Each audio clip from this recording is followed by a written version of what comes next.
Hey there, creepy peeps, and welcome back to another creepy book club. Today we are talking about Suffer the Children.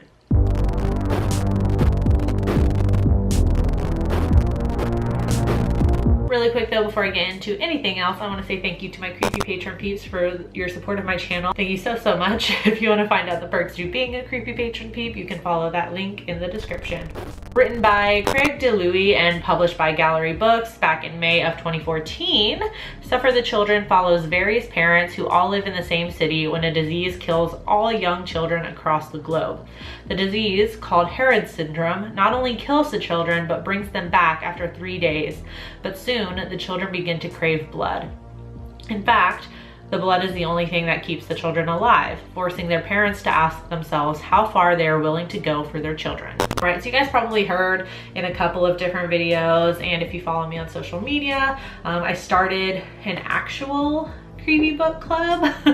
So it's not just a clever name for my reviews anymore. I want to read them along with you guys. I feel like that'll just be more interactive and fun for those of you out there that do like to read. I feel like horror is a niche, audience already, and then at least like those of my audience, like you guys that like to read, are even more of a niche audience. So I just feel like it'll be more fun and more interactive for you guys if you can read along with me, if you know what I'm reading each month. So this was the very first book in the official Creepy Book Club, which is on the group page or whatever, is on Goodreads. So I'll leave a link to that in the description. It's always in there. So you can go join if you want. And at the end of the video, I'll let you know what we're reading for the month of August. So if you want to join now, you'll know what we're reading. Some fun facts about Suffer the Children. I want to talk about the title and Herod syndrome, because they're both biblical references, and I think they speak a lot to the themes of the book. So Suffer the Children refers to a Bible verse from the Gospel of Matthew that reads, "But Jesus said, Suffer little children, and forbid them not to come unto me, for of such is the kingdom of heaven." The other main biblical reference is Herod syndrome, which is named after Herod, also mentioned in the Gospel of Matthew, who orders the massacre of the innocent at the time of the birth of Jesus. So quick, little refresher and or lesson maybe for those of you that don't know. Herod was king at the time that Jesus was supposed to be born. And when he heard the news that, this child was going to be born, he didn't want to give up his throne, so he ordered all the young male children to be executed in the hopes that Jesus would be one of them. Anyway, so let's get into the review of this. These reviews are going to be a little bit different now. Instead of breaking it into what I liked and didn't like, I'm just going to give you my review quickly, and then I'm going to read and react to the reviews that were left on the group page. I did actually really like the references within the title of the book. Like I said, I feel like it really speaks to the overall theme of the book. So basically the verse is saying to not deny children the kingdom of heaven, like the whole forbid them not bit. I will say really quick, there are going to be spoilers for the book, so just be forewarned. But anyway, yeah, so letting your child go, death-wise, is something that every parent in the book struggles with and ultimately fails at. Or, when they finally do accept it, it's too late. So I feel like the whole event, the Herod syndrome event, is one big test for the parents. Can they let their children go?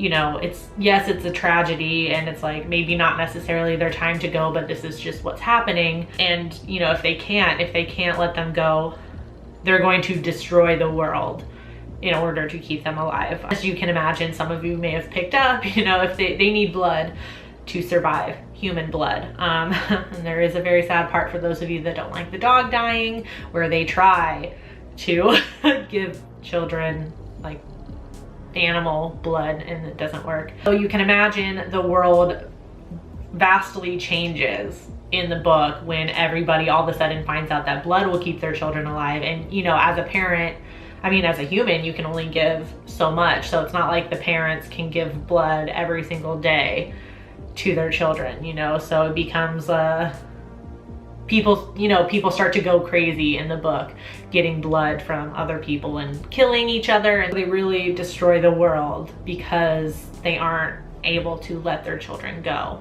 I mean, overall, just the idea of this book is super creepy. I mean, there's nothing creepier than killer kids. Although I couldn't relate to the parents, which there's a few chapters where it's from a child's point of view, and that's about it. It's very, it's like 1 or 2 chapters. Other than that, it's all from the parents' point of view.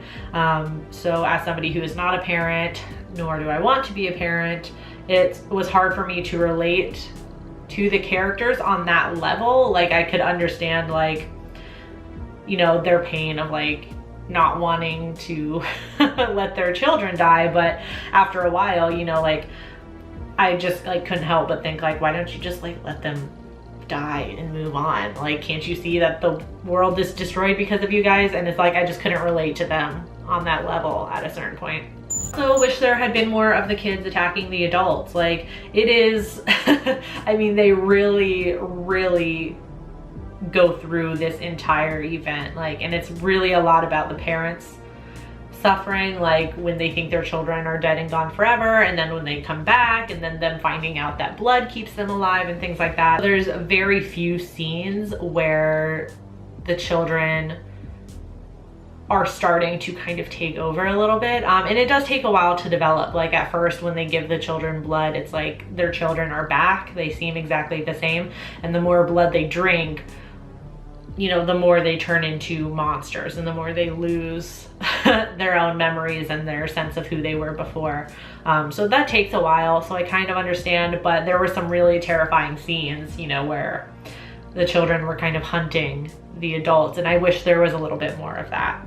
Other than that, I love the end of the world aspect of the book, like basically how society broke down. And it does it on so many levels, like when all of the children, when I say children, it's all of the children pre-puberty. So if they had hit puberty, they were fine. So I like, even on that level, if you think about, like, if a whole generation of people, like one of the generations just completely were wiped from the face of the earth, how that would affect society, like especially like the young children. Like, so many people would be out of a job. For one, like a lot of teachers would be out of a job. One of our main characters is a pediatrician, out of a job, that sort of thing. And then of course, when the children come back and then they find out that blood is needed to keep them alive, then, society breaks down even further, because then it's every person for themselves. They're trying to get blood for their children, and yeah,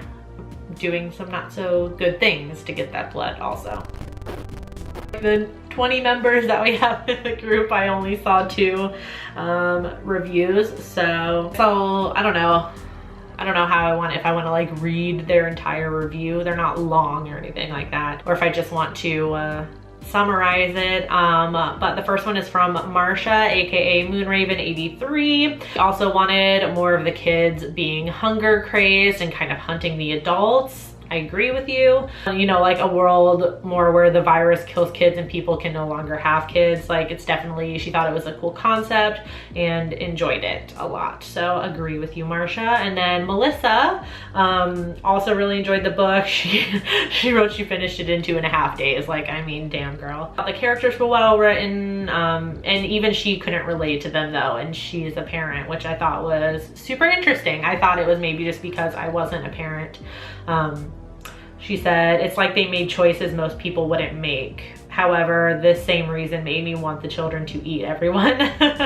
So I think that's interesting that even as a parent, she had a difficult time relating to the parents on a certain level. Also said, I loved how the book progressed, that society breaks down more and more.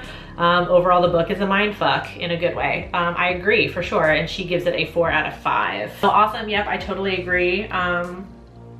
With both of those reviews. Super interesting that Melissa couldn't relate to the characters either as a parent, to a certain extent. That's interesting.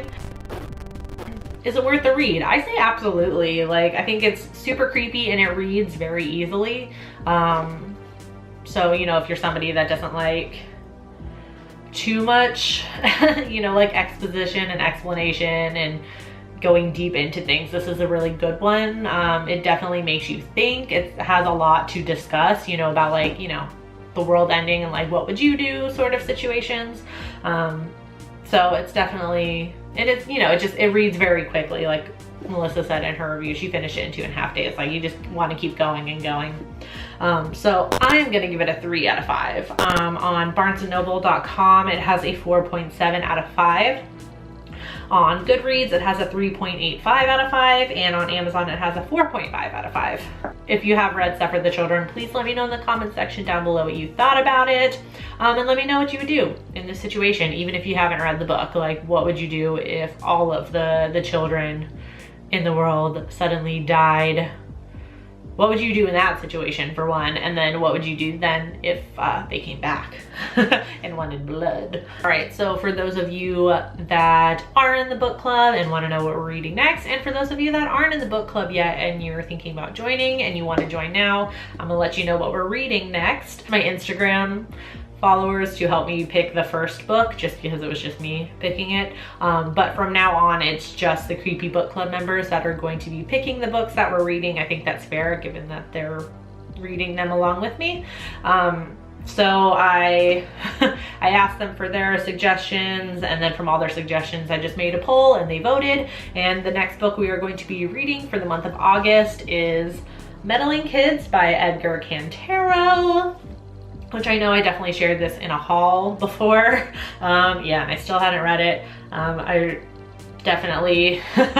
know I definitely talked about like how amazing this cover was, and that's why I picked it up.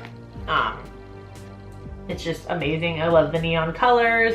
It's very Scooby-Doo inspired, obviously, as you can kind of tell with like the characters and the dog sitting here, meddling kids. So definitely love it. So if you want to read, you know, if you want to join the book club, this is what we're reading next. And we're going to be done with this by August 28th. So still like a month, you know. So definitely pick it up, start reading. Since I work at Barnes & Noble, I know it's available at Barnes & Noble. It should be. I think it just came out in paperback recently too. So yeah.